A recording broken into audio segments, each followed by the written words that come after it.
When horticultural and wine scientists at the University of Minnesota apply for funding to research growing grapes in a climate better known for producing soybeans than wine, they often have to answer a common question: why bother? We get that pushback when we submit grants all the time, said Matt Clark, who leads the university's grape breeding project. The simple answer, why not, smacks of the same spirit many Minnesotans adopt to handle long, cold winters.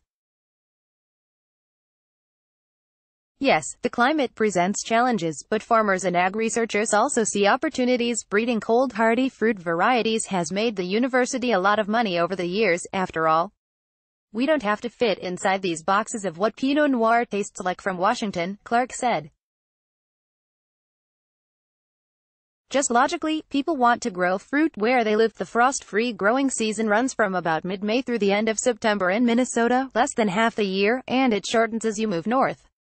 So farmers like Becca Carlson of Seeds Farm in Northfield negotiate the climate by introducing techniques that prolong the season, often using tunnels, hoop houses, and greenhouses, and using cold hardy varieties that thrive where there are fewer hot, sunny days. I'm growing ginger, said Carlson. She planted the seeds, from Hawaii, in a hoop house. It's a trial this year for personal use. If it goes well, maybe sell it to a few restaurants.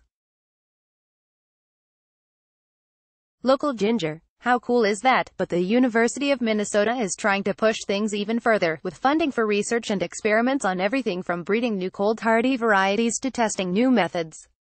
Right now, fruit breeders at the Horticultural Research Center are using a U.S. Department of Agriculture grant for nearly $92,000 to improve cold hardy kiwi. Bob Guthrie started volunteering with the Horticultural Research Center in the early 1990s after he became enamored with the kiwi fruit vines he planted in his yard in Roseville. He travels overseas and around the U.S., helping amass a broad collection of cold hardy plant material for university researchers. The kiwi fruit's just kind of fun, he said. You think of apples, there's all kinds of different colors, flavors. Kiwi fruit is even more so. The flavor combinations are just incredible, he said. Kiwi fruit has enough interest in the state among hobbyists and backyard growers to attract more research. It could have commercial appeal, even if the niche market is small. We're not a huge fruit-producing state, but we have really an outstanding program, Guthrie said.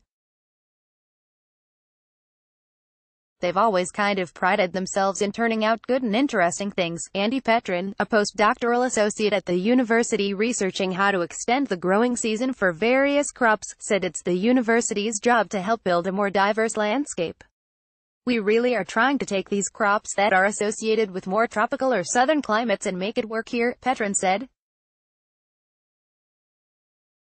It's a very alluring opportunity for any crop you ever dreamed of. University of Minnesota, David L.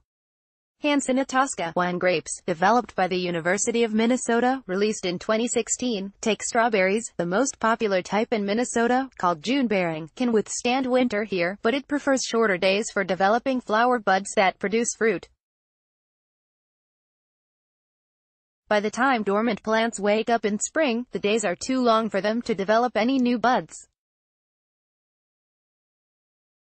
Instead, during a harvest that lasts 4 to 6 weeks, June-bearing varieties produce fruit from buds developed at the end of the last season.